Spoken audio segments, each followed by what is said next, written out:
O'tgan darsda hosilani aytdik. Hosila funksiya orttirmasini argument orttirmasiga nisbatan hosilani bo'ladi aytdim. Va birinchi formula sifatida oliy matematikada quyidagicha keltirilgan. Ya'ni hosilada endi f strix x funksiyaning hosilasi fx ya'ni funksiya orttirmasini argument orttirmasiga nisbatan hosila deb aytiladi.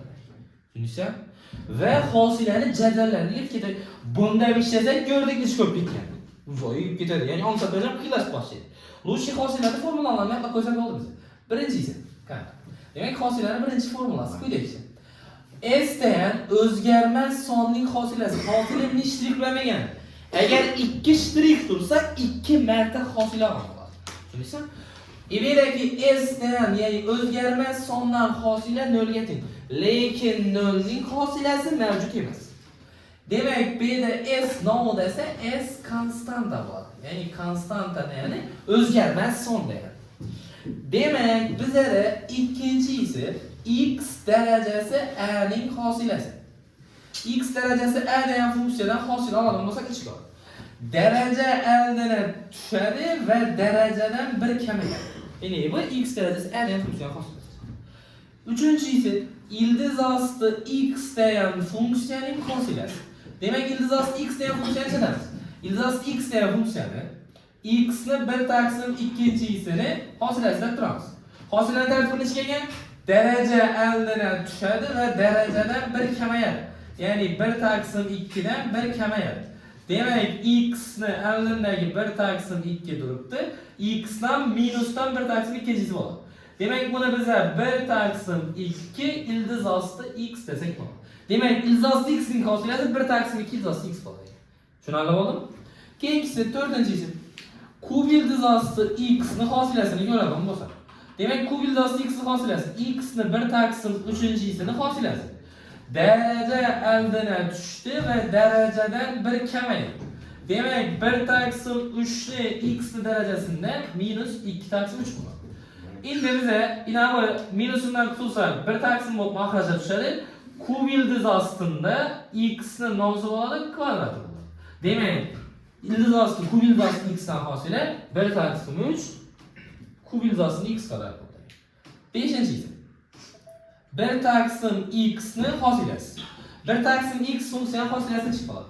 Biza bu yerda x ni minus 1 darajasining hosilasi deb turamiz. Daraja aldan tushadi va darajadan 1 kamayadi. Demak, minus 1 ko'paygan x ni minus ikkinchisi. Bu da ya'ni minus 1 taqsim x kvadrat bo'ladi. Demak, 1 taqsim x dan hosila minus 1 taqsim x kvadrat. 6-chi 1 taqsim ildiz osti x dan hosila. Buni ishlatib qaranglar. 1 taqsim ildiz osti x dan hosilani chiqib qoladi. Mana x ni minus 1 taqsim ikkinchisini hosilasi deb turaman.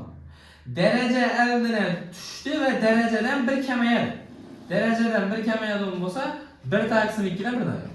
Tushunarli? Bu yerda ayollar qaradigan bo'lsa, aldindagi minus 1 taqsim 2 turibdi. X darajasida minus 3 taqsim 2 bo'ladi. Endi darajadagi minusdan qutulsangiz, bu minus turadi 1 taqsim 2 ham turibdi.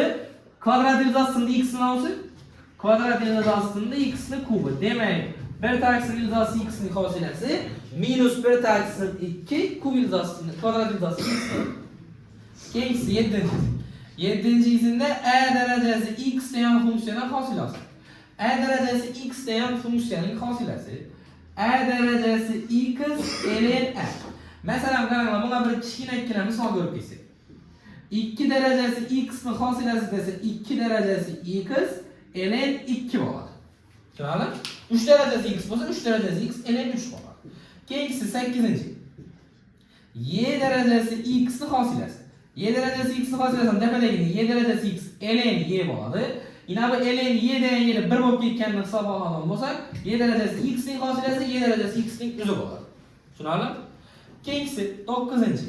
Logaritm a asosiga ko'ra x dan hosil oladigan bo'lsak.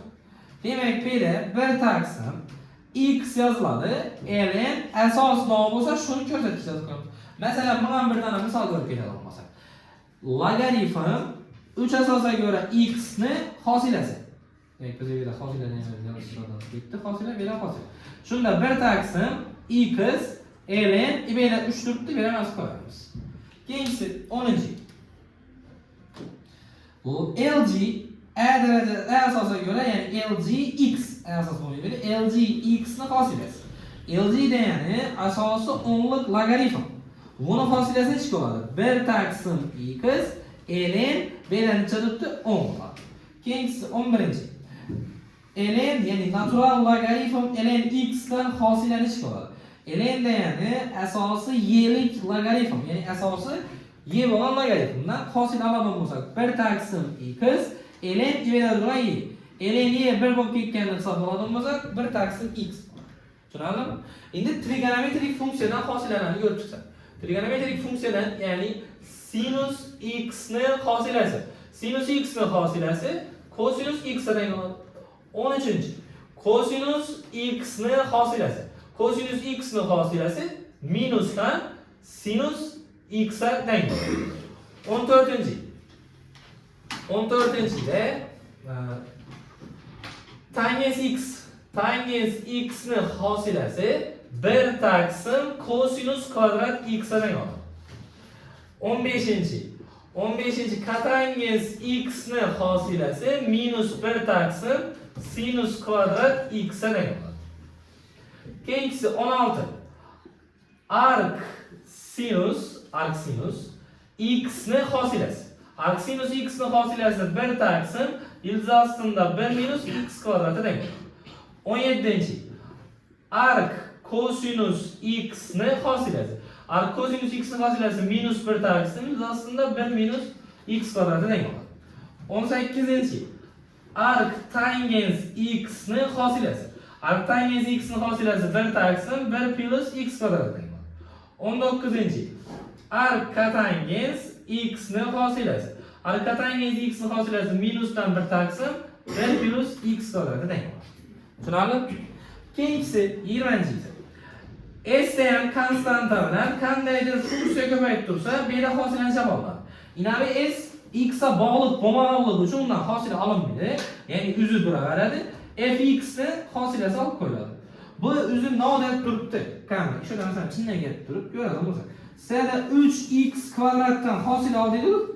3 ga qaramizsa x kvadratning hosilasini chiqaradi. X kvadratning hosilasida 2 dan tushadi, darajadan 1 kamayadi. To'g'rimi? 2 dan tushdi, darajadan 1 kamayadi. Necha bo'ladi shunda? 6x bo'ladi. Ya'ni 6x nazarda 2x bo'ladi, 3 ga ko'payadi. Ya'ni hosillar vaqtida 3x ga bog'liq emasmi? Undan deyilmaydi. Faqat x kvadratdan hosil oladi. X kvadratning hosilasi nima bo'ladi? 2x bo'ladi. Tushundingizmi? Keyinchisi. Endi yig'inda ayiruvchi formulalarni 20. Masalan, bizlarda v plus 10 yoki v minus 10 hosilasi. Yig'indaning hosilasida birinchining hosilasi plus minus ikkinchining hosilasi. 22-chi. 22-chida u ko'paygan v ko'paygan 10 hosilasi, ya'ni ko'paytmaning hosilasi. Birinchining hosilasi ikkinchining o'zi plus birinchining o'zi ikkinchining hosilasi. 23-chi. U bo'lingan v ning hosilasi. Demak, birinchining hosilasi ikkinchining o'zi minus birinchining o'zi ikkinchining hosilasi. Mahrajda esa mahrajda kvadrat bo'ladi. Tushundikmi? Keyinchisi 24-chi. Murakkab funksiyaning hosilasini ham shuna qo'shib ketsak, murakkab funksiyaning hosilasini nechta bo'ladi? F g x degan funksiyadan hosil oladigan bo'lsak, boshqa fx dan hosillanadi. F g x. İçində olan funksiyadan hosilasi g x. Yani endi bunga bir dona misol ko'rib ketsak bo'ladi. Qaranglar. ln sinus x ni hosilasi. ln sinus x ni hosilasi. Bari bu yerda x kvadratda ham qo'shib bo'ladi. Demak, boshda ln dan hosila. ln ni hosilasi 1 taqsim x madi. Endi 1 taqsim sinus kvadrat, ya'ni sinus x bo'ladi. Yani sinus x kvadrat bo'ladi. Endi sinus hosilasi nima edi? Cosinus x kvadrat. X kvadrat ham murakkab funksiyami? Uni hosilasi nima bo'ladi? 2x bo'ladi. Bo'ldi. Cosinus bo'lingan sinus nima bo'ladi? Kotangens x kvadrat ko'paygan 2x bo'ladi. Demak, ln sinus x kvadratning hosilasi kotangens x kvadrat 2x bo'ladi. Tushundikmi? Savob.